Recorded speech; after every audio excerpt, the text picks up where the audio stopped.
नव्या सरकारमध्ये शिवसेनेकडूनही महत्त्वाच्या खात्यांची मागणी केली जाते। जवळपास शिवसेनेनं 12 खात्यांची मागणी केली असल्याची माहिती सूत्रांनी दिलेली आहे।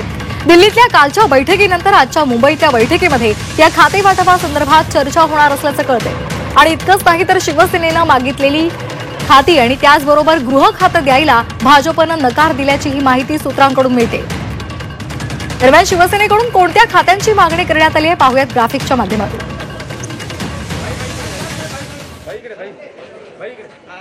सामान्य प्रशासन,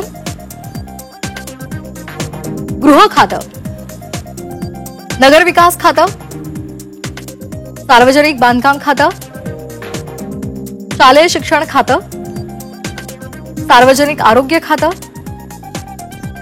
तसंच उद्योग खातं, अल्पसंख्याक खातं, पाणी पुरवठा आणि स्वच्छता खातं,